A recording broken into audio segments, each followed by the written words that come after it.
Okay, so I just want to quickly, try to do it quickly, talk about the Indigenous Guyana Productions recommendations. Okay.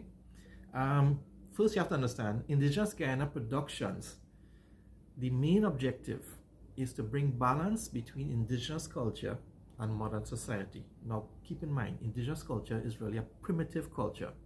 Modern society has a lot of new demands and expectations, and the indigenous people need to conform to those demands, right? They need to respect other people's culture.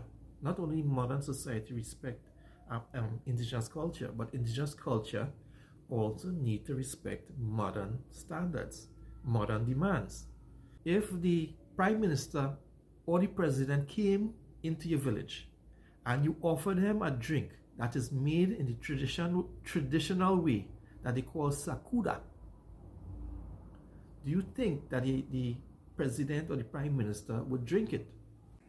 This is really good, girl. I made it from corn. I chew each kernel myself and ferment it in my spit.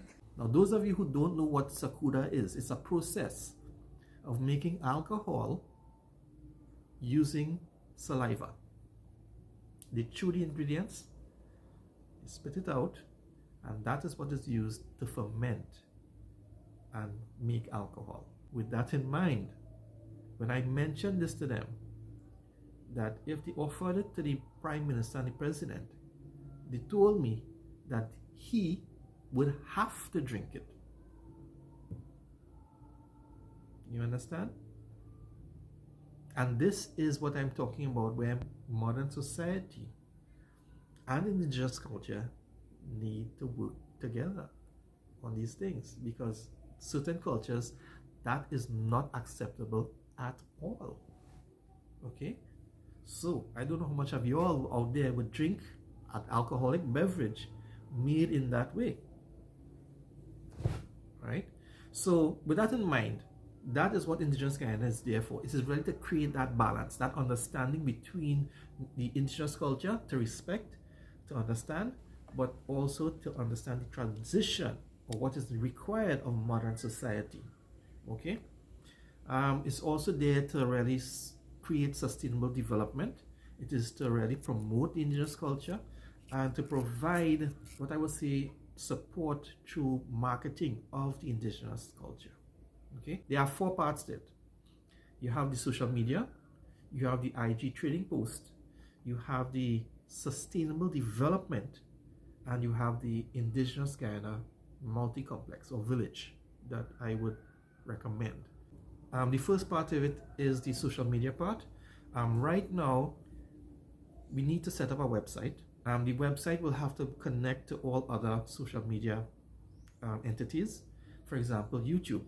Now, our YouTube channel, Indigenous Guyana Productions YouTube channel, is now in the monetization phase. It can be monetized. It was never monetized before. It can be monetized now. And when it is monetized, it will generate a little bit of income for itself. Okay.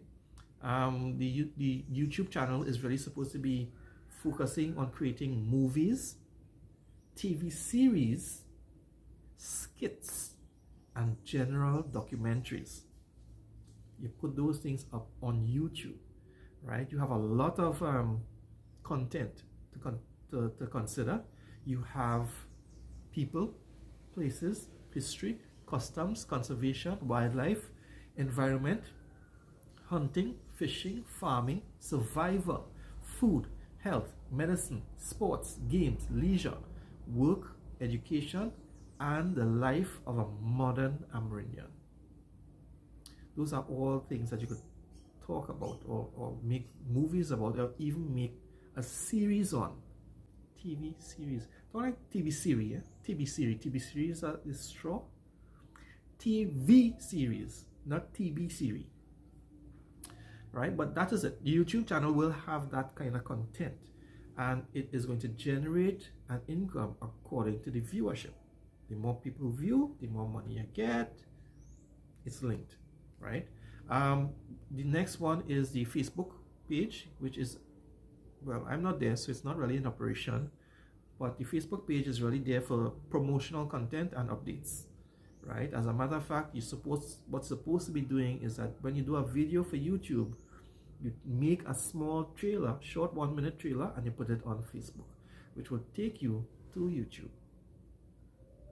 And the other thing that I tried to do was Indigenous Guyana e-magazine and Indigenous Guyana e-newspaper.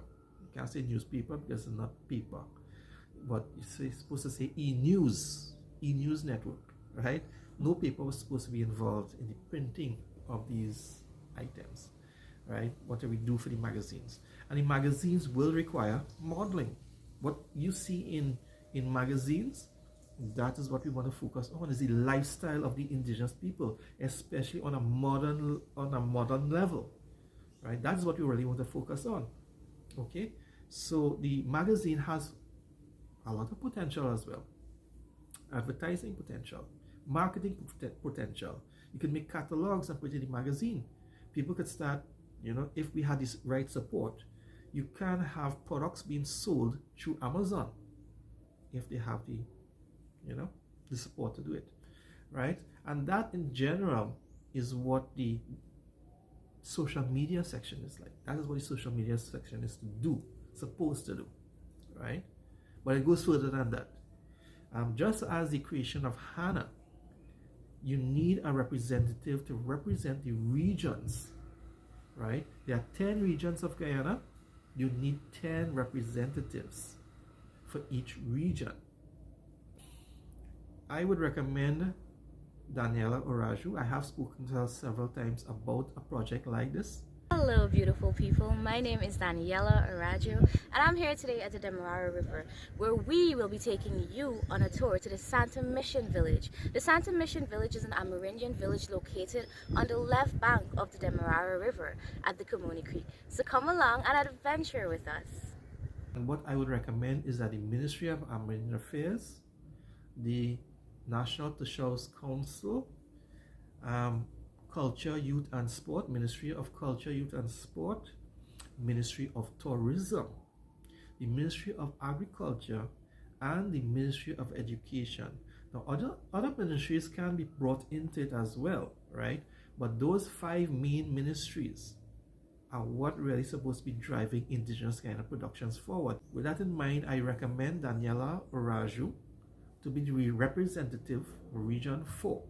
She is going to be one of the most spectacular individuals of Guyana you would ever meet. What can happen is that because of what she is doing, she can visit other regions and probably promote the other regions. And this is where I come in to really train someone from the region to do their own work like Daniela. And the person in the region is supposed to be responsible for training of other representatives. They can have a representative at each village, representing their own village, showing their own life in their own village. I really think that if it is done properly, it can take off to something very big, very important. And it's not really up to me to return to Guyana, right? To come back to Guyana, a lot of people ask me if I want to go back. It's not a matter of what I want to do. It's what I should be doing or have to do, right? The indigenous people are the least privileged in Guyana. But at the same time, they need to have the qualifications and they need to have the capacity to handle what is to come. Last thing you want to do is to squander the opportunities that are given to you. You cannot have a first world country on a third world mentality. You have to change.